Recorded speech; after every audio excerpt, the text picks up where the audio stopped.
पंखा से निकले हुए 4 तार को कनेक्शन कैसे करें? तो पंखा से 4 तार निकला हुआ है, 2 रेड तार है और 2 ब्लैक तार है। ये 2 व्हाइट तार है जो ये कैपेसिटर से निकला हुआ तार है। तो 2 रेड तार जो है ना, ये रनिंग का तार है और 2 ब्लैक तार स्टार्टिंग का है। तो रनिंग और स्टार्टिंग में से एक-एक तार लेकर पहले एक कॉमन तार बनाना है। तो यहाँ से देखिएगा, एक हम रेड तार ले लेंगे, कोई सा एक रेड तार ले लीजिएगा और कोई एक ब्लैक तार ले लीजिएगा। इस प्रकार ले लीजिएगा और दोनों को एक में इस तरह ज्वाइन कर दीजिएगा। यहाँ पे कनेक्शन को आप ध्यान से देखिएगा तो एक ही बार में आप सीख जाइएगा। बहुत इजी ट्रिक है ये। उसके बाद में एक रेड तार बच गया और एक ब्लैक तार बच गया और इस कैपेसिटर में 2 तार है। कैपेसिटर का कोई भी एक तार को इस ब्लैक वाला तार में आप इस तरह जोड़ दीजिएगा। उसके बाद में कैपेसिटर का एक तार बच गया तो रेड वाला जो तार है इसमें जोड़ देना है। इस तरह जोड़ दीजिएगा। तो यहाँ पे देखिएगा, इस पंखे में से कितने तार था? 4 तार इसमें से निकला हुआ था, 2 तार कैपेसिटर का था, तो 6 गो तार था जिसमें 3 गो ज्वाइन हम यहाँ पे कर दिए। अब आपको ये ध्यान देखना है कि जब भी इसमें मेन सप्लाई दिया जाता है, रनिंग की तार में दिया जाता है। तो रनिंग वाला तार कौन सा है? रेड वाला तार है। तो एक तार को इस पे सप्लाई देंगे और एक तार को इस पे सप्लाई देंगे। तो यहाँ पे चलिए हम तो सीरीज बोर्ड के 220 वोल्ट का सप्लाई लेते हैं। उसके बाद में यहाँ पे देखिएगा, रेड तार है और ये ब्लैक तार है, इस पे सप्लाई देंगे। तो देखिएगा, ये घूम रहा है किस दिशा में? तो इस दिशा में घूम रहा है। जब पंखा को इस तरह रखिएगा और इसमें सप्लाई चेक कीजिएगा तो इसको इस तरह घूमना चाहिए। इस तरह घूमेगा तभी सही होगा। अगर आप पंखा को उठाकर घुमा रहे हैं तो ये बॉडी है जो पंखे का ना, इस दिशा में क्लॉक वाइज घूमना चाहिए। तो ये तो उल्टा घूम रहा है। हम आपको दोबारा चेक करके यहाँ पे दिखा दे। जब यहाँ पे सप्लाई दे रहे हैं तो देखिएगा कौन सी दिशा में घूम रहा है।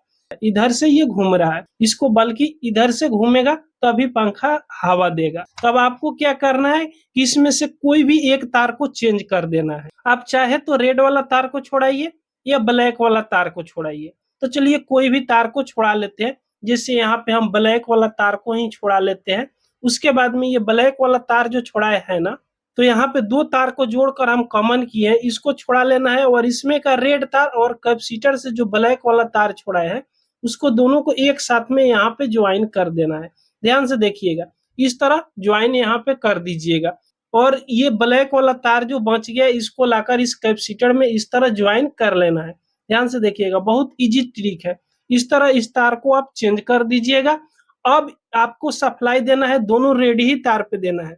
यहाँ पे हम एक कॉमन तो बनाया है मेन तार और दूसरा एक कैपेसिटर के साथ में और एक पंखे से तार आती है उस पे जोड़ा जाता है।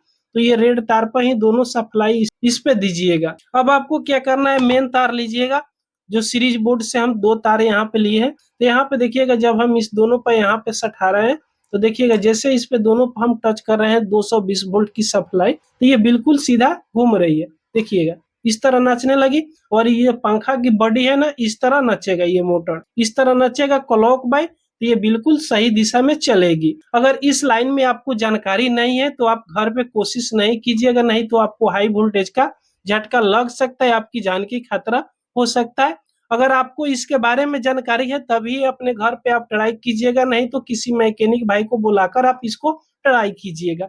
अब आपको इसमें कसना है। तो देखिएगा यहाँ पे कसना है, तो इस तीनों तार को कनेक्शन कैसे करेंगे? तो पहले देखिएगा, पहले ये ज्वाइन वाला 2 तार है, एक रेड तार और एक ब्लैक तार।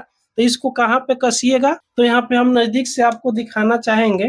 देखिएगा ये 2 तार हम एक रेड और एक ब्लैक जोड़े हैं। तो इसको क्या करना है, देखिएगा इसमें 3 पॉइंट होती है। देखिएगा ये सबसे ऊपर है और ये बीच वाला है और ये सबसे नीचे वाला है। तो ये दोनों तार जो ज्वाइन किए हैं ना, इसको सबसे ऊपर वाला में इस तरह कस दीजिएगा। इस प्रकार इसको सबसे ऊपर वाला में इस तरह कस दीजिएगा। उसके बाद में आपको क्या करना है, एक जो ब्लैक कलर और कैपेसिटर की तार जो ज्वाइन किए हैं इस तरह, उसको लीजिएगा और बीच वाला में इसको कसना है। यहाँ पे ध्यान से देखिएगा, बीच वाला में ब्लैक तार और कैपेसिटर की तार, यानी स्टार्टिंग की और कैपेसिटर की तार दोनों एक साथ ज्वाइन है, उसको बीच वाला में कसिएगा। आप एक ही बार में सीख जाइएगा अगर ध्यान से देखिएगा तो। उसके बाद ये रेड तार और कैपेसिटर की तार जो ज्वाइन है उसको सबसे नीचे वाला में कस दीजिएगा। कैसे कसिएगा? तो इसमें लगा दीजिएगा और इस स्क्रू को टाइट कर दीजिएगा और स्क्रू को जो टाइट कीजिएगा ना, मजबूती से आप इसमें टाइट कीजिएगा, नहीं तो थोड़ा ऊपर नीचे ये रह जाएगा। तो क्या होगा कि जब इसमें सप्लाई दीजिएगा ना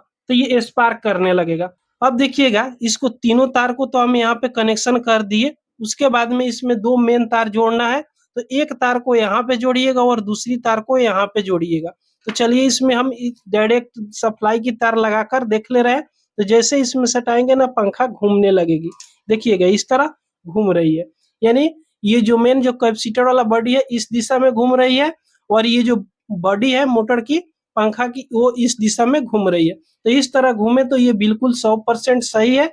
इस तरह इसको आप घुमा सकते हो, इस तरह आप इसको कनेक्शन कर सकते हो, 100% ओके है। तो दोस्तों ये वीडियो आपको पसंद आई हो तो एक लाइक जरूर कर दीजिए। अगर हमारे चैनल पर आप पहली बार आए हो तो सब्सक्राइब जरूर कर लीजिएगा। पूरा वीडियो देखने के लिए आपको बहुत बहुत धन्यवाद।